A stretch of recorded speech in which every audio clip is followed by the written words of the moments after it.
यदि घर में संतान नहीं है, उस धन संपदा से, उस धन से क्या लाभ, उस संपदा का क्या होगा?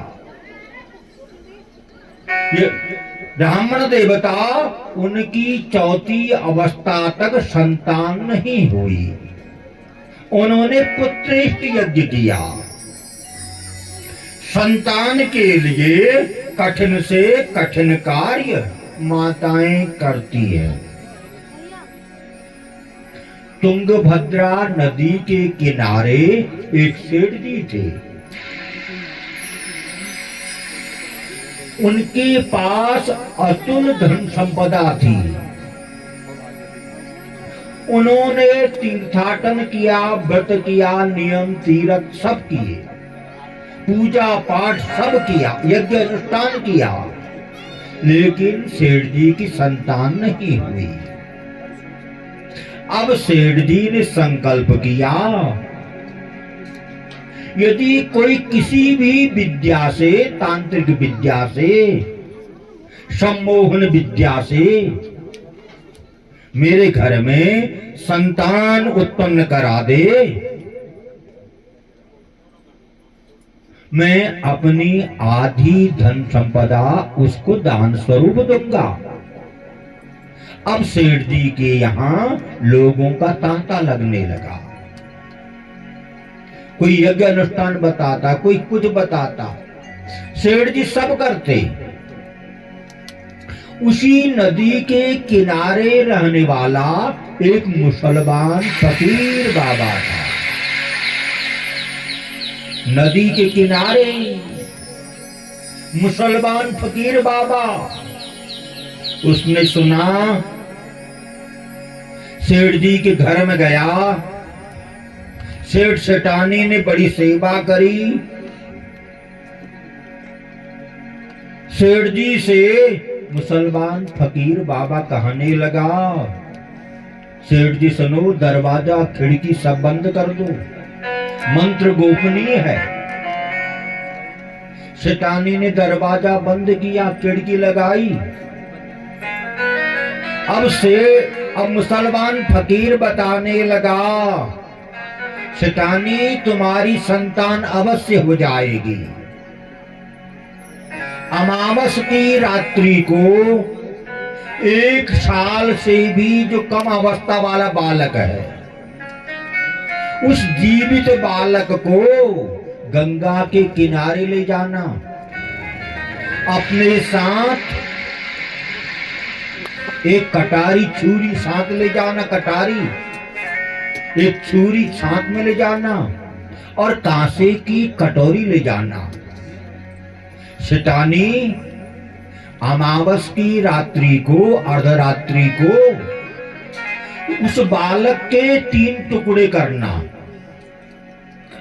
उसका रक्त जो है कांसे की कटोरी में रखना, उस रक्त से स्नान कर लेना,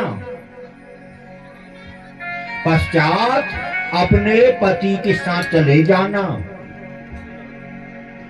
मैं तुम्हें सत्य बताता हूं, तुम्हारी संतान हो जाएगी। सेठ कहने लगा, ये महाअधर्म, महापाप, किसी के बालक की हत्या करना, जीवित बालक को मारना, वो भी अमावस की रात्रि को, ये महापाप हमसे नहीं होगा। सेठ ने मुसलमान फकीर बाबा को धन दे के विदा कर दिया, लेकिन स्त्रियों का साहस। सेठानी मन में सोचने लगी, मैंने तो सारे कर्म कर दिए, किसी ने अन्नदान बताया, किसी ने व्रत बताया, किसी ने पितृदोष बताया, सब किया। आज ये जो मुसलमान फकीर बाबा बता रहा है, इस कार्य को भी करके देख लेती हूं। जहां सेठ जी का महल था, वहां से 1 किलोमीटर की दूरी पर एक ब्राह्मण देवता का मकान था, एक ब्राह्मण देवता का घर था। ब्राह्मण देवता भी बड़े धनाढ्य थे। शैतानी ने अपनी दासी से कहा, ब्राह्मण देवता के घर में जाना, धन का लोभ दिखाना, सोना चांदी जो मांगे, वस्त्र जो मांगे सब दे के आना। वो सेठ जी की दासी नौकरानी ब्राह्मण देवता के घर में गई, ब्राह्मणी से मिली। ब्राह्मणी, सुनो, तुम्हारे तो कई बालक हैं, ये तुम्हारा जो 8 महीने का बालक है ये हमारे सेठ जी को दे दो, उन इस बालक की सेवा करेंगे, तुम्हें सोना चांदी जो चाहिए वो सब ले लो। लेकिन ब्राह्मणी सुनो, इस बालक को हम अमावस की रात्रि को ले जाएंगे, सायंकाल के समय ले जाएंगे। ब्राह्मणी मान गई। सोना चांदी देकर, वस्त्र देकर शैतानी की दासी अमावस के सायंकाल के समय उस बालक को लेके आ गई। 7 महीने का बालक था।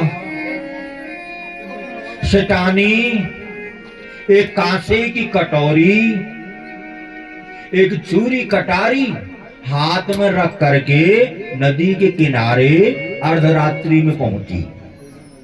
उस बालक के 3 टुकड़े किए, 3 जगहों से काटा। उसका रक्त जो था कांसे की कटोरी में रखा। उस रक्त से शैतानी ने स्नान किया। स्नान करके अपने पति के समीप पहुंची। मंत्र का चमत्कार था, मंत्र का प्रभाव था। शैतानी का मासिक धर्म रुक गया। समय आया, 10वें महीने में उनके घर में एक बालक की प्राप्ति हो गई।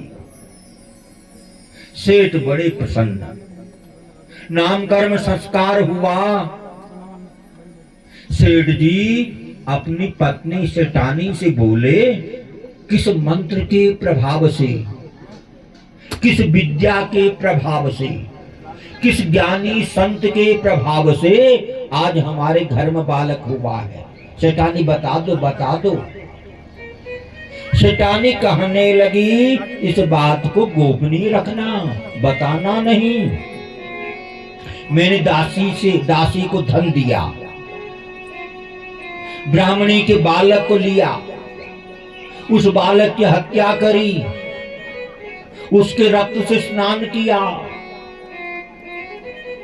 सेठ जी कहने लगे, महापाप ब्रह्म हत्या, अंधेर अंधेर। एक ब्राह्मण के बालक को मारा, ब्रह्म हत्या, ये तो महान पाप, महापाप कर दिया। सेठ जी का मन बिगड़ गया, अपना घर छोड़ दिया, भगवान के मंदिर में जाकर के भगवान का नाम, भगवान के नाम की माला जपने लगे। अब बालक 8 महीने, 7 महीने, 8 महीने का बालक था। 8वें साल में शैतानी का बालक आंगन में खेल रहा था। अकस्मात एक काला सर्प नाग आया, उस बालक को डस के चला गया। क्षण मात्र में बालक मृतक हो गया। बालक का गोविंदाय नमः हो गया। सारे पड़ोसी, गांव वाले, जाति बिरादरी सब जमा हो गए। गांव वाले, जाति बिरादरी, पड़ोसी वाले कहने लगे, 4थी अवस्था में बालक हुआ था, आज 8 साल में बालक मर गया। शैतानी ने मरे हुए बालक को गोदी में रखा। सारी जाति बिरादरी, गांव वाले कहने लगे, इसका दाह संस्कार करने दो, इसको हम इस प्रकार शमशान घाट ले जाते हैं, दाह संस्कार। बालक को गोदी में रख के कहने लगी, पुत्र, मैंने तेरे कारण ब्राह्मण के बालक की हत्या करी। पुत्र, मैंने तेरे कारण अपने पति को त्यागा। पकरोमि क्व गच्छामि, अब मैं क्या करूं, मैं कहां जाऊं। गांव वालों मुझे भी जला दो, मेरी भी चिता बना दो। उसने बालक को गोदी से नहीं दिया। सारे गांव वाले मिल करके भगवान के मंदिर में गए, सेठ जी को बुलाया। सेठ जी घर में आए, शैतानी को समझाया और सेठ जी के मुख से अकस्मात शब्द निकल आया, देर देर देर। जब बालक हुआ था सेठ जी ने कहा था, अंधेर अंधेर अंधेर। भगवान के घर में देर होती है, अंधेर नहीं होती। जो जैसा कर्म करेगा कर्मों के अनुसार फलों की प्राप्ति है। ब्रह्मा विष्णु तथा रुद्रो मघवा वरुणो नरहौ कुबेर पवन त्वष्टा सेनानी च गणाधिपौ।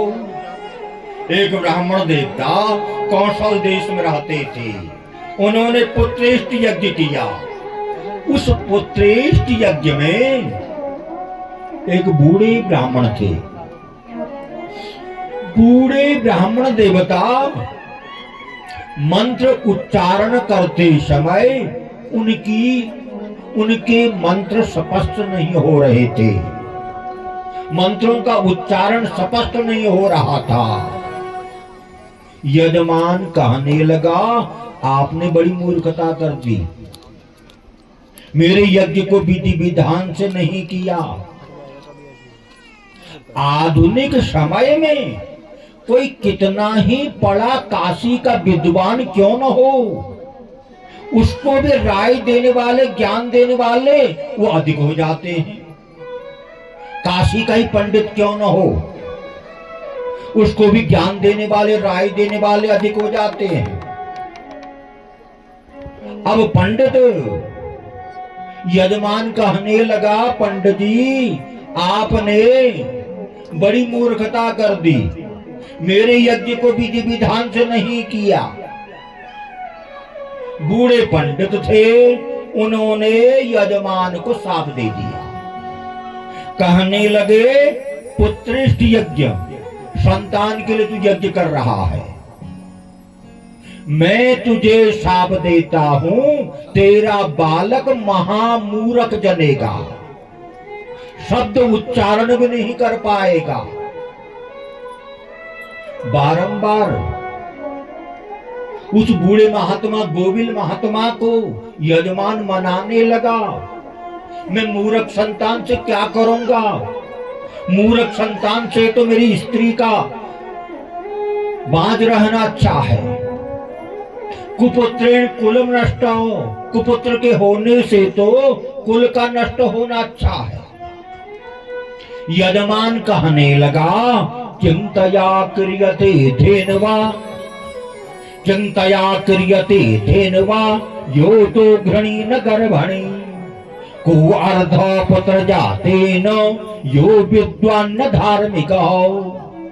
चिंतया क्रियते धेनवा, उस गाय को पालना निरर्थक है जो गाय न दूध देती है न गर्भ की आशा है। उस संतान को पालना भी निरर्थक है जो माता पिता की आज्ञा का पालन नहीं करती।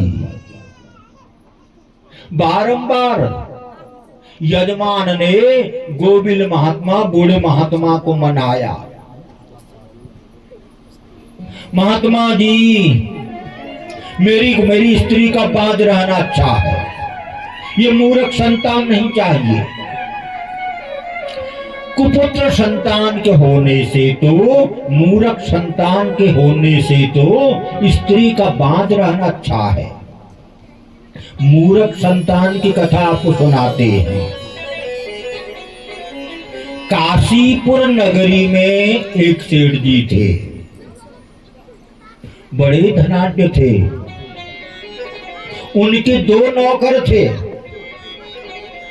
एक नौकर जो था बड़ा बलिष्ठ था, बड़ा बलशाली था, और दूसरा नौकर कुछ पढ़ा लिखा था। और दोनों के वेतन में उन दोनों के वेतन में बड़ा अंतर था। सेठ एक को अधिक पैसा देता था, एक को कम देता था।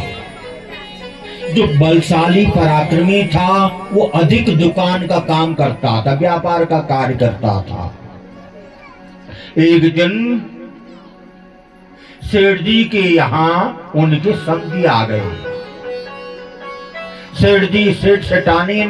सेठानी ने सुंदर भोजन बनाया, अपने समधी महाराज के लिए चौकी लगाई। समधी महाराज भोजन कर लो। समधी महाराज आए, चौकी में बैठे भोजन करने लगे। भोजन में, दाल में और सब्जी में कुछ नमक कम था। सेठ जी ने अपने नौकर को बुलाया, कहने लगे, लल्ला ये रामरस नमक कुछ कम है। वो दुकान में गया, मुट्ठी भर करके नमक लेके आ गया। बोरी से मुट्ठी भर के नमक लाया। सेठ जी कहने लगे, लल्ला सुनो, यदि कोई वस्तु लानी हो उसको इस प्रकार हाथ नहीं लाते, उसको किसी बर्तन में, पात्र में रख के लाते हैं। समधी महाराज ने भोजन कर लिया। भोजन करने के बाद समधी महाराज जाने लगे।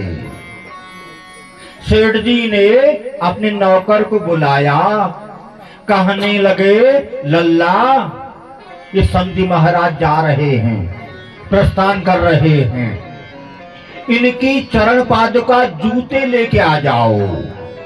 अब लल्ला जो था नौकर, वो जूतों को तख्तरी में रख के ले आया, नमक को तो हाथ में लाया और जूतों को तख्तरी में रख के ला गया। कुपुत्रेण कुलम नष्टो, कुपुत्र के होने से तो, मूर्ख संतान के होने से तो स्त्री का निसंतान बांझ रहना अच्छा है। समय आया,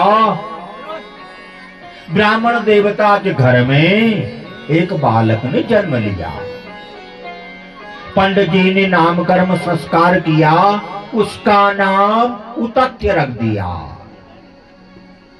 बालक का 5 वर्ष की अवस्था में उसका शिक्षा अध्ययन, उसके अनेक प्रकार के संस्कार करने लगे। 7वें वर्ष में अपने बालक का जनेऊ कर दिया, लेकिन बालक उसने यज्ञोपवीत को फेंक दिया। शमशान घाट में जाता, चिता की भस्मी को लगाता, वेद पुराणों की निंदा करता, कभी संध्या बंदन नहीं करता,